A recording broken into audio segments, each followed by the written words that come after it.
Franchise kid, alright, I'm back, and just had to have some Gatorade. And I debated a power bar, but I do have my special seafood sauce, marinara, cooking back at the ranch. And if I'm lucky enough, Mr. King will save me some. We'll see. But some more work to do. Still going to town with the CS Recon Scout. I've got a big piece right now to baton through. Big old piece of wood. Doing that on purpose. I didn't think it was this big, but she'll take it. One of my favorite southern sayings. Oh, she'll take it. She'll take it. Whatever that means. Not that I may even want to know. But again, just going to wear a glove when I hold the baton. Not going to use one on the knife because I want to see, so I can report to you exactly how it feels. In hand. Let's get to work, and I'll try to keep you guys in focus.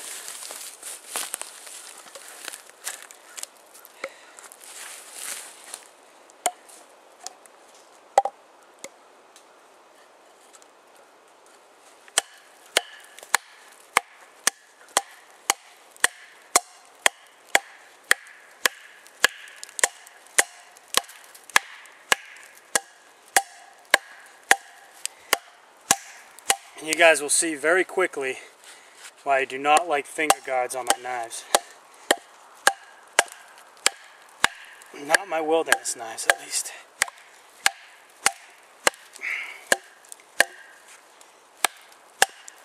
Oh, and just for the hall monitors out there, this is not the size of a piece of wood that I would do in a survival situation. It would be much, much, much smaller, like 50% smaller than this, which would make this job obviously much easier.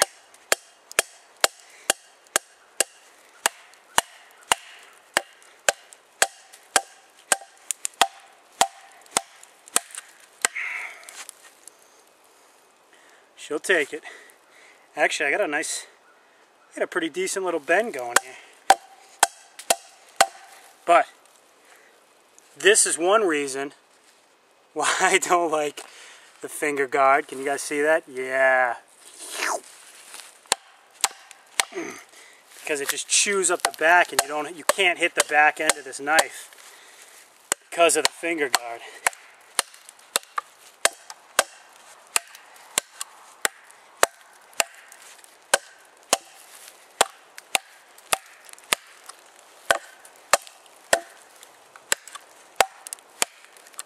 If I did have to split something this big in a survival situation, I would probably use a series of wedges to go through the wood.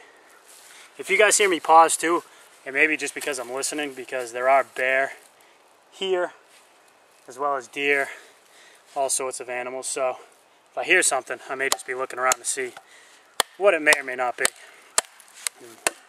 99.9% of the time it's nothing.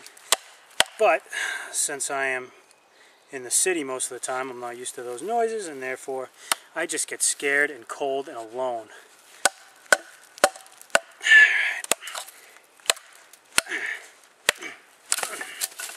Ouch.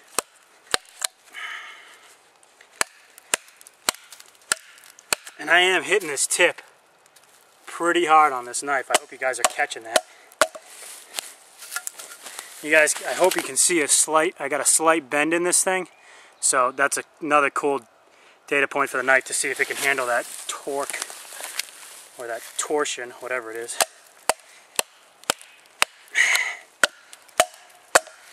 She's splitting pretty well, and I'm going through a pretty big knot right now, so I probably should back the knife out and start a little bit.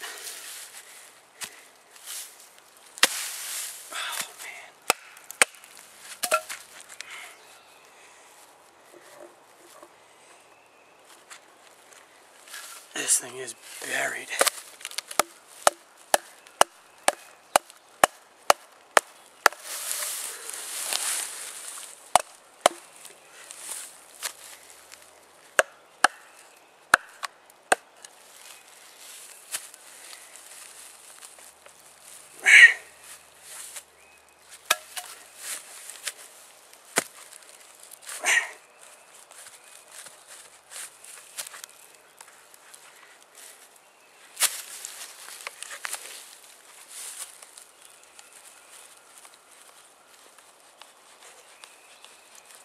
Man, that's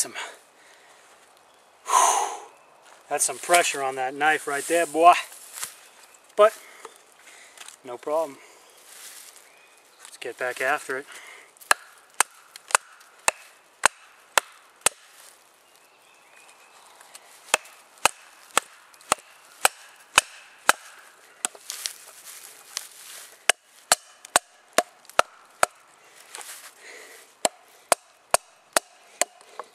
I can promise you that vibrates to hit the back of that.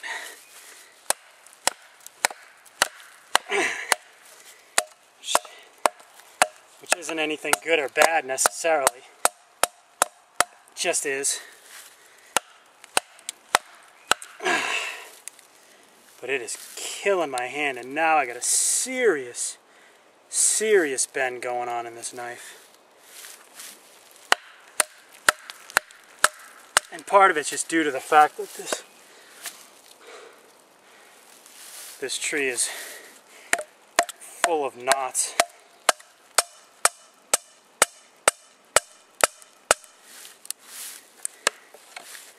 I'm giving this thing a pretty good beating.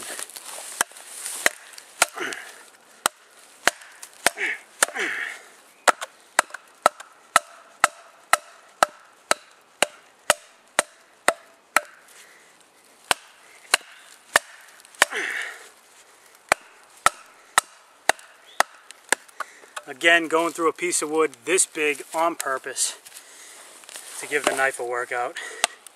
If the log was half this size, we'd be done by now. And that's no fun.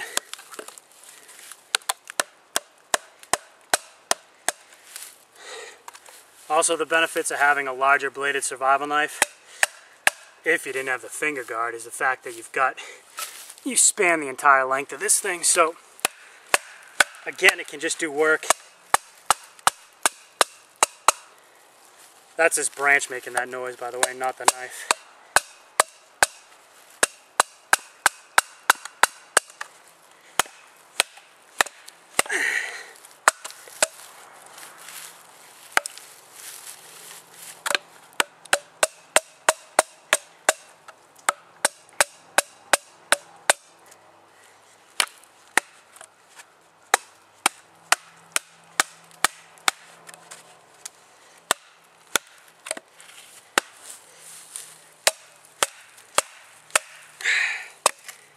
Man, I got this thing split almost all the way to the ground and it just won't let go.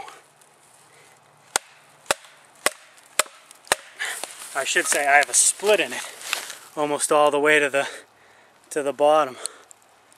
But it just won't let go. We'll get it there. She'll take it.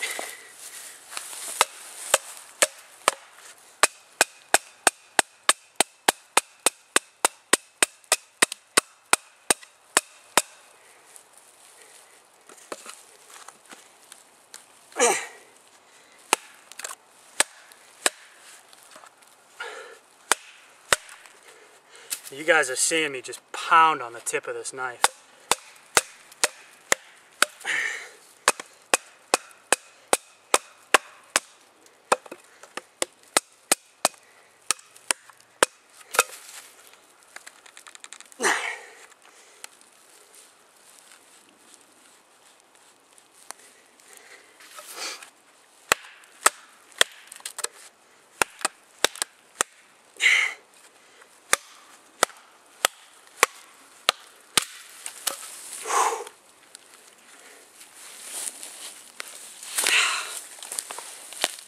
Ooh, Lordy. Man, it is hot.